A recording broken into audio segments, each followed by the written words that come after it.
German ligatzen. Egunon. Kafetxo bat, mesedez. Zenezu, kafesnea, ebaki ala utza.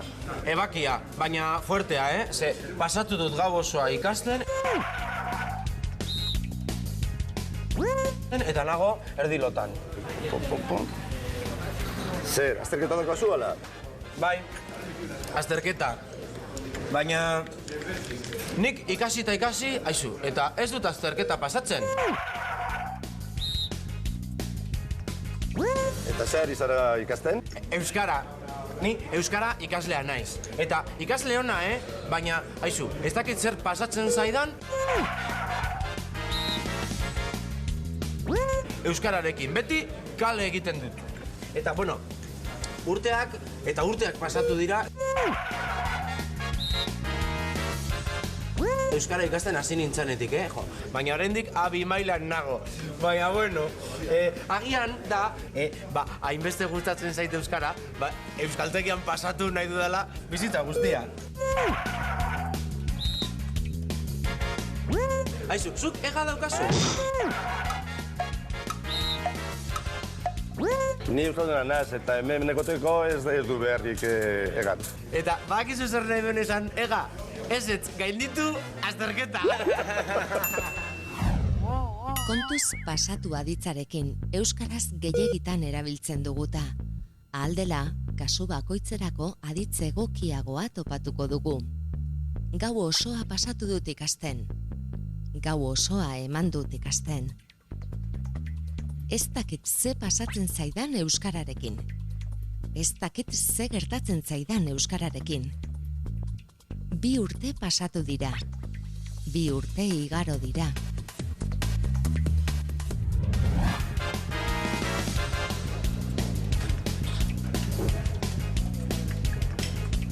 Kaixo, arratsaldeon.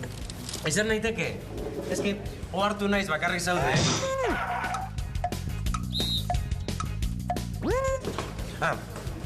Eta ikusi dut euskaraz irakurtzen ari zara. Bueno, barkatu, baina eske pixka bat espiatu zaitu. Baina, elkarra ezagutzen dugu edo nor zara? Ez, ni jende euskaldunaren bila nabil, pixka bat euskara mintzatzeko, praktikatzeko. Kontua da nik bihar azterketa dudala. Eta etxi libre nagoela. Zuena libre zaude etxi? Ez, ni ez nago libre. Ez? Lastima. Dena dela, konturatu naiz behar bada, bihar egun txarra dela geratzeko. Ze, gimnasiora joan behar dut, konturatuko zinen, mutil gihartxua naizela, Ez naiz ohartu. Ez ez?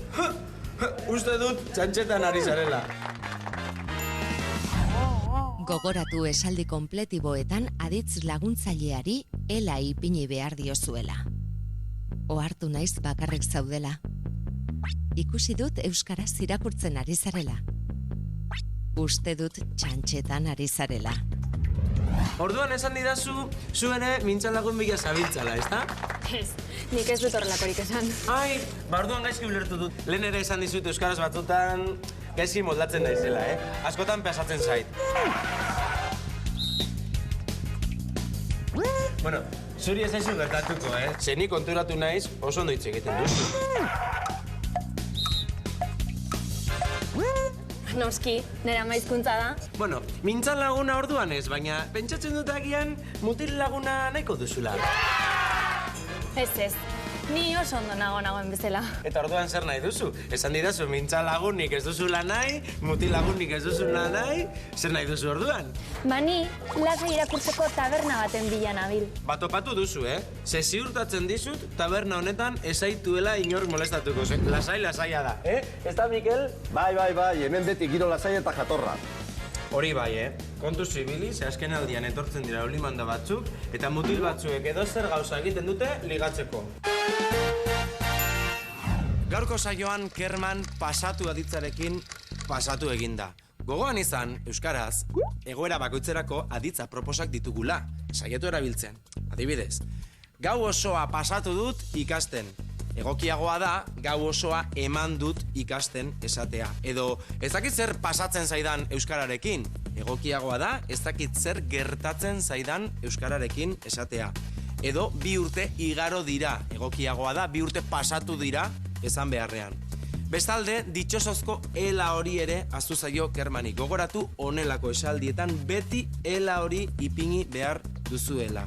Ohartu naiz bakarrik zaudela, edo ikusi dut euskaraz irakurtzen ari zarela, edo uste dut txantxetan ari zarela. Eta nik ere badakit zuek bide honetik zoaztela euskaraz hitz egiten. Eta badakizuela honekin, edo arekin, baina egin.